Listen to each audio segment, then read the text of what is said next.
What's the best way to start your day? Well, my favorite thing to do is to wake up and meditate. I actually, full disclosure, walk in the kitchen, get a cold brew coffee that my partner makes at home, and I put a little splash of almond milk in there.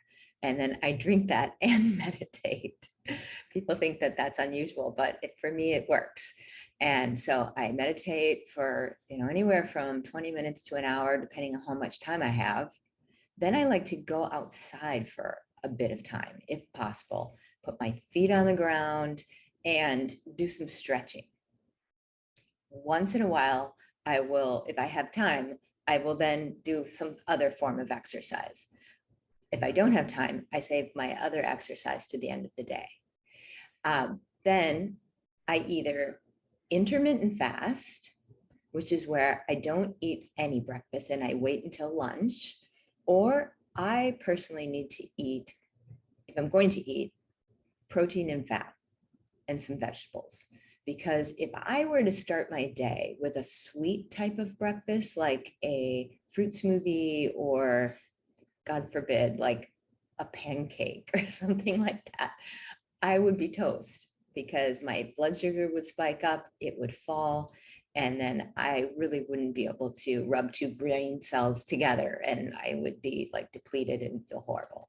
So that's me, and everyone's different, but most of the patients that I see also do better if the first meal that they eat in the day has protein, fats, and possibly some vegetables. So what are some examples? I can be sustained pretty well with like a hard boiled egg, some avocado, and some microgreens. Or I might have a few bites of smoked salmon that I get from the farmer's market and some cashew cheese and some microgreens.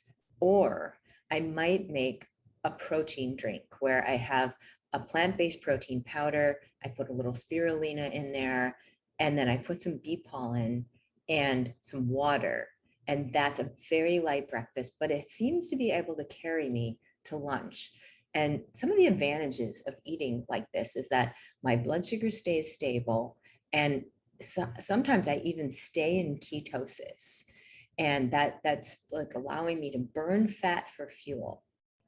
And then for lunch, I have a bigger lunch. So I'll have a salad with multiple vegetables cut up on it, and then some form of protein, perhaps some avocado, and lots of olive oil and a little bit of vinegar on my salad.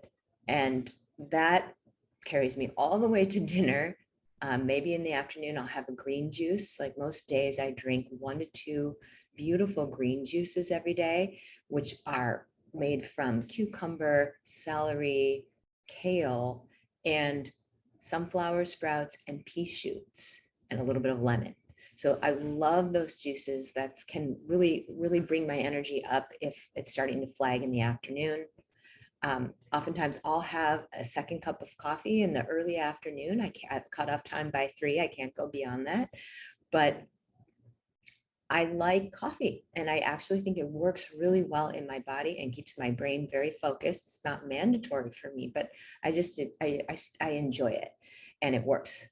And then for dinner, I do another kind of substantial meal where I have some form of protein, either plant-based or animal protein, with lots of vegetables and some healthy fats. And then that carries me the rest of the day. So usually after work, I will exercise, and I'll do so pretty vigorously, either with a combination of cardio and weight training or just weight training. And so when I come home, I need a pretty substantial meal.